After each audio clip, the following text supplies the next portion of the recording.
Blender's newest minigame is anagrams. What is an anagram, you ask? Well, it's that thing where you take a word, you scramble it up, and your goal is to find out what word was it originally. Think, Harry Potter 2, the Tom Marvolo riddle kind of thing. So I made a node network that does this with any single word procedurally. So here you can see anagram was scrambled. If we do a word like testing, it is scrambled, and your goal is, again, to reverse engineer the word. It even works with spaces. So how did I do it, and can you do it too? We'll answer these questions in a second, but first, this video is sponsored by Squarespace, or should I say, the anagram version of Squarespace. Let's begin. So in Blender, I'm going to go to geometry nodes, make a geonodes group, and we are going to add in a string, and we are going to make sure that we can see the string using a string to curve. I'm going to use the word testing because I'm boring. You can now see it. And the name of the game is swapping around the letters in a way that, it scrambles the thing. So what I propose is let's make a single function that just takes two letters and swaps them, and then we repeat that process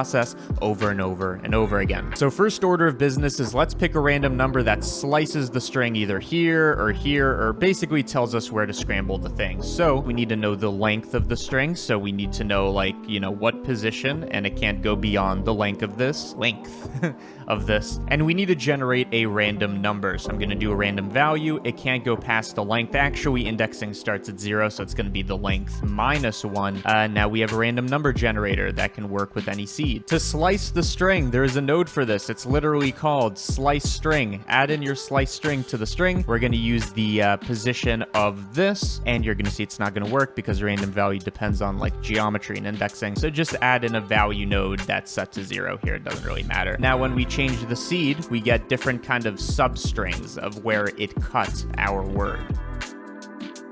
And what I've done here is I've created 4 slices that tells us, 1, where are the 2 letters that we need to swap, and then the other 2 nodes are for the tails of the word. So let me show you what I mean. So here we have the word testing, and we selected a letter at random. So here we have the T. I think this is the second T in testing. And then the next letter in that word would be an I. And then we have everything before the T and everything after the I. More specifically, here you can see the node network that does that. So first of all, we need everything starting at the first position, going up to the first slice. Then we start at the slice, take only the first letter, and then I shifted it over by 1. And then we're taking the next letter, shifted it over by 2, and getting the rest of this up to 90, or you can make it 1,000 letters. And really, I know it's confusing, but you can just copy these nodes. Really, the magic here for swapping a letter is we first take everything before the swap. These are the 2 letters we're swapping, so I'm going to put them in reverse order. And you can see it's in reverse because these wires are intersecting. So I've reversed and flipped them. And then we add this one. And now when we connect this to here, you can see it's testing, but the I and the T have been swapped, and we have it so that anytime we randomize our thing, it will give us a different swap. This is something we also want to expose as a parameter because this is going to tell us the place where we're swapping, and this is going to tell us the word that we're swapping. And I'm going to take all of this and turn it into a node group, and you can think of this as a node group that basically does a single letter swap. So you can now add a bunch of these, and the longer the word, the more you're going to need.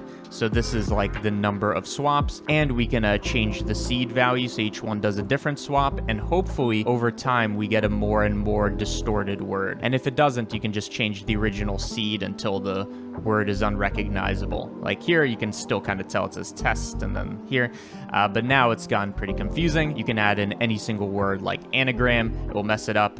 If it's a short word, it's not going to work too well. Hot, it's okay, it swapped it, but you can kind of tell. That's how you make an anagram generator. Pretty cool. So thank you for watching my tutorial, a tutorial sponsored by Squarespace. If you don't already know, Squarespace is the best way to make a website. You don't need to know how to code. You don't need anything. You just use a template, click and drag, make your website beautiful. In fact, my website, www.cgmatter.com, designed, made with Squarespace, and will always be. And here are 3 features that you might find interesting about Squarespace. 1, you have analytics, so you can have demographic type information, regional information, who is going to your website. Very important types of information. 2, social media embedding. So you can take your Twitter feed or some other kind of feed and just infuse it directly into your website, again, without any HTML nonsense. You just use the Twitter block and it's put in there. And 3rd, you have automatic image cropping and positioning so that you don't need to be like, oh, this needs to be 23% smaller to wrap the text around.